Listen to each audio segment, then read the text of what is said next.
No dia 5 de novembro de 2018, agentes da Polícia Civil cumpriam 15 mandados de busca e apreensão e 10 de afastamentos de função pública.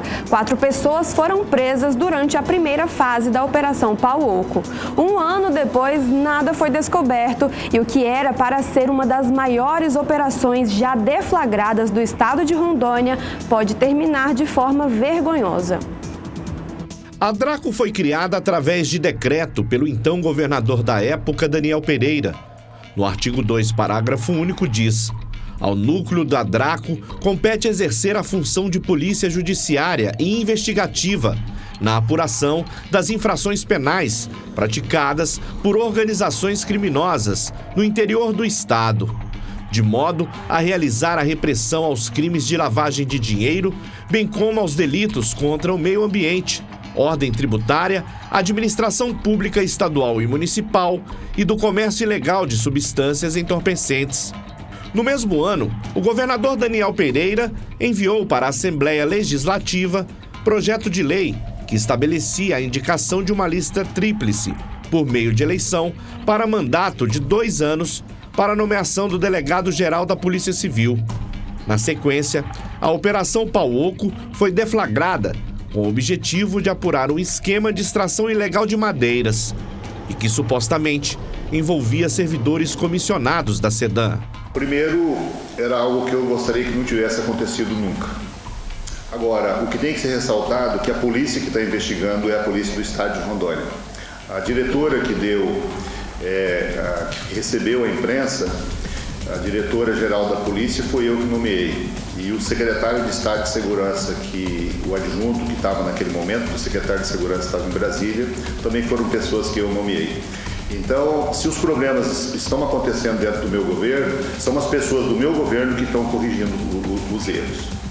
Eu sou profissional de direito, eu aprendi a não fazer juízo de valor antecipado em qualquer situação. É uma situação que está sendo investigada, ela está sendo acompanhada por 2 profissionais que eu reputo de primeira grandeza, que é o Dr. Cláudio Wolf-Raj, que é o representante do Ministério Público, hoje está como procurador interino, e o Dr. Odivanil Marins. Por uma coincidência muito grande, esses 2 homens, eu e um dos denunciados, que é o Pitaluga, viviam na mesma cidade lá de Cerejeiras. E pelo que me consta, esse é um dos motivos que eu nomeei o Oswaldo Pitaluga como secretário adjunto da SEDAM, pelo que me consta, a conduta que ele tinha, quando eu conheci o doutor Odivanil e o doutor Cláudio lá em Cerejeiras, ele tem até hoje. Porque a gente não pode, de uma hora para outra, devido a uma determinada circunstância, dizer que as pessoas são bandidos ou não são.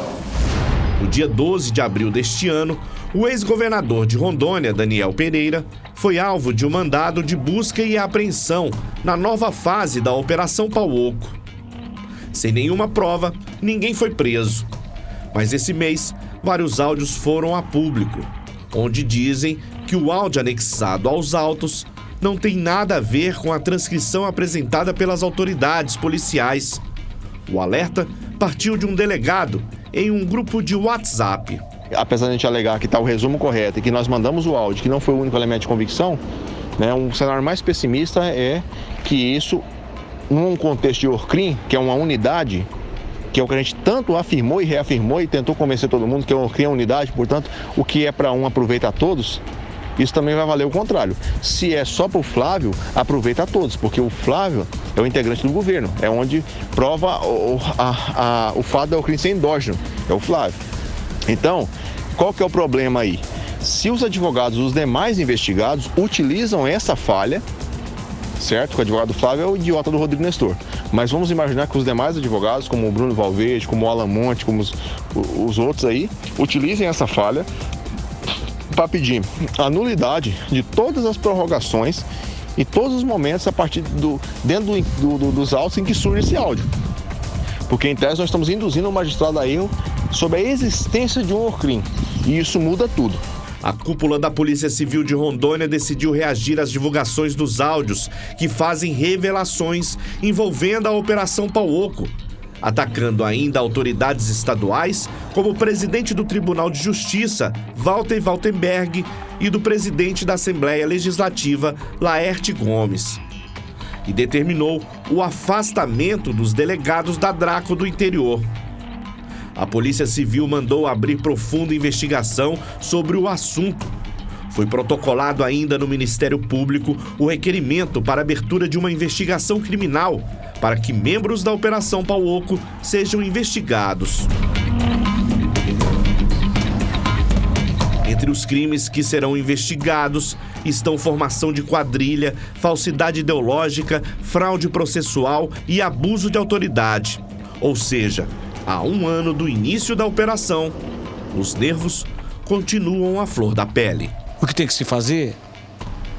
Eu, se fosse diretor, simplesmente desmanchava tudo que tem, botava cada um no seu lugar, iam responder o que tem que responder, né? Porque não se pode admitir irresponsabilidade.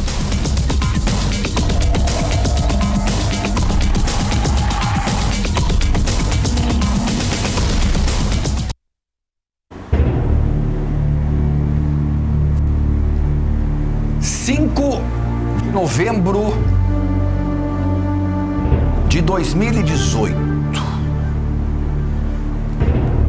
Esse foi o dia a que tudo indica que a nossa gloriosa, valorosa Polícia Civil, através de alguns de seus servidores, cometeram um dos mais infelizes erros da sua história. E isso a gente fica sabendo agora, de 2 semanas para cá. Eu lembro muito bem desse dia em que Daniel Pereira recebia o recém-eleito governador Marcos Rocha e seu vice-governador Zé Jodan, constrangidíssimo. Vocês viram aí a entrevista do Daniel Pereira? Ele, na verdade, está apresentando, está conversando com a imprensa e tendo ao lado o governador e o seu vice recém-eleitos. E ele, envergonhado, constrangido, chateado, certamente com o seu coração chorando por dentro, porque foi acusado de algo muito grave, com requintes de crueldade. Porque você não joga a reputação das pessoas no lixo assim, de uma hora para outra. Você sabe qual é hoje a preocupação maior do Daniel Pereira? Sabe qual é a briga maior do Daniel hoje com o mundo, com a vida? Não é com a Draco, não. A preocupação hoje do Daniel é com a filha dele. Com a filha dele, a menina ainda jovem, que cada vez que toca a campainha da casa, ela dá um salto. Ela está sob acompanhamento psicológico. Há 1 ano. Há 1 ano foram impiedosos. E isso tem marcas que jamais serão apagadas. São cicatrizes que jamais serão fechadas. E eu estou falando isso porque eu sei o que eu estou dizendo, que eu já vivi isso que o Daniel viveu. Independente da gravidade da coisa, porque sempre o que acontece com a gente é o mais grave. Mas felizmente o calvário do Daniel durou 1 ano. O meu durou 14 anos. Por isso eu sei o que se passava e o que passa no coração do Daniel Pereira. Isso é ruim ter acontecido, porque, sabe, as instituições, elas têm que ser salvaguardadas. E essas pessoas que fizeram isso e depois passaram a falar um monte de bobagens. E essas gravações, não se enganem, não saíram de dentro da polícia. É servidor da polícia que soltou essas gravações e continua soltando. E que tem aí, sabe, de uma forma lúcida, cristalina, transparente, de que as investigações que eram feitas pela Draco 2 eram, na verdade, um monte de trapalhadas. Trapalhadas. A começar com a acusação contra o próprio colega, delegado Eliseu Miller, que vocês viram aí falando, querendo responsabilizar o seu colega. E vai responsabilizar, assim como o Daniel Pereira já está responsabilizando. Então, acusaram o Eliseu. O delegado, vocês ouviram aí outro dia a gravação, ele descreve com minúcias algo que não aconteceu. Ele conta detalhes de algo que não existiu. Ele vai às minúcias de algo que só no pensamento dele se materializou. Porque o delegado veio aqui, já mostramos a reportagem completa, com todos os documentos e com o vídeo, mostrando o diabo daquela rifa acontecendo naturalmente, normalmente, com conhecimento de toda a polícia.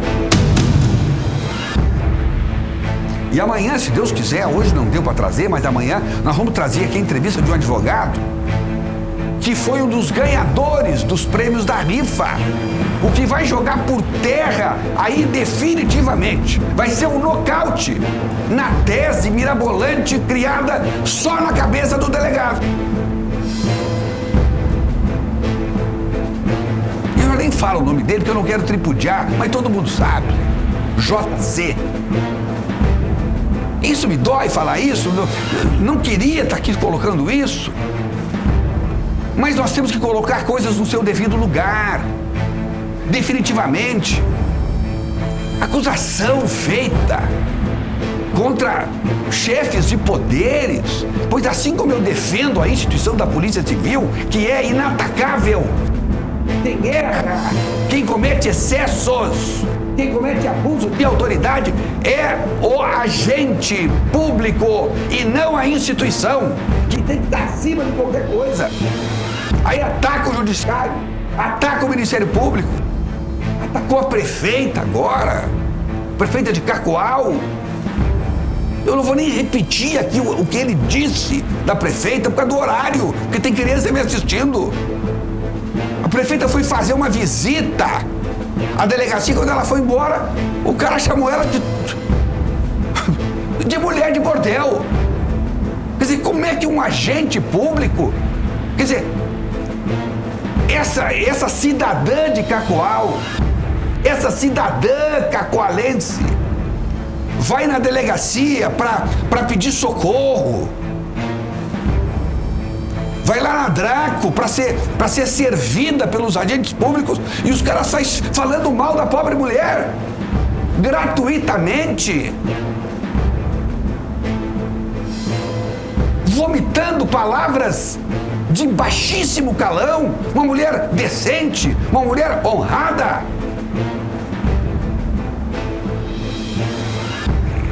Esse pessoal não representa a nossa gloriosa Polícia Civil, não representa.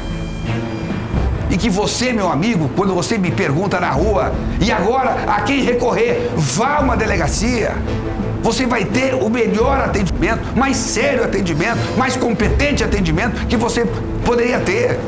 Porque isso não é a marca da nossa Polícia Civil, não. Isso é o lado degradante da polícia que obtém em qualquer outra instituição. E mais, agora surge uma acusação contra o presidente do Tribunal de Justiça do Estado de Rondônia, que larga hoje uma nota oficial, e ele, narrando aqui uma história, o doutor Walter Waltenberg, que eu já tinha conhecimento, que colocam dúvidas numa relação entre Walter Waltenberg e o ex-deputado Clayton Roque, que o Clayton Roque poderia ter sido beneficiado em alguma votação no TRE, e com isso Waltenberg ficou com bois da sua fazenda. E aí um desembargador um presidente do tribunal, um homem que tem uma história lindíssima para ser contada, em prosa, em verso, daqui a 100 anos nesse estado. E aí, ele é obrigado à humilhação de ter que fazer uma nota oficial dizendo mais ou menos assim: a venda de animais de aptidão brasileira para Vicente Carreiro de Paula, padrasto do ex-deputado Cleiton Roque, conforme notas fiscais, número tal, tal e tal, acompanhadas das guias de trânsito animal. A polícia não investigou isso? O delegado Júlio César não investigou isso? Documentos datados de 26 de fevereiro de 2019. O frete foi realizado pelo caminhoneiro boiadeiro de propriedade do vendedor, placa QNO 5442. E aí vai o nome do motorista, Henrique Gomes de Brito. Narra na sua nota oficial o desembargador Walter Waltenberg. E aí ele diz aqui, apenas para constar, deixei a função de corregedor e vice-presidente do TRE no ano de 2017. Não foi investigado isso? E participei de julgamento de processos de interesse de Cleiton Roque nos anos de 2011 e 2012. Não foi investigado isso? Todos com votação unânime da Câmara Especial. Quer dizer, não foi só ele que votou. Enfim, nem vou dar muita asas para isso aqui. Não vou me estender nisso aqui, porque eu já disse, é humilhante para um desembargador como o Dr. Walter Waltenberg, presidente do Tribunal de Justiça, ter que se explicar para gente que chama uma pobre mulher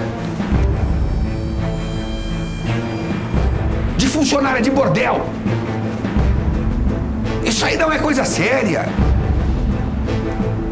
A informação que eu tenho é que eles, apesar de terem sido, parece que são 3 delegados, terem sido removidos para outras delegacias, eles entraram com licença para tratamento de saúde. Era melhor se afastar mesmo. Nesse momento, ou talvez em momento algum, eles têm condições de estar atendendo o público. Não tem. Agora, já falei aqui, tudo isso é a vaidade e a soberba que faz com que o homem, o ser humano, perca o rumo se ele não está preparado para o poder. Porque, olha, um cara que comanda uma Draco, por exemplo, se ele quiser, ele pode ter todo mundo na mão dele e cometer o que quiser cometer. Só que mexeram com gente errada, se deram mal e acabaram sendo réus confessos.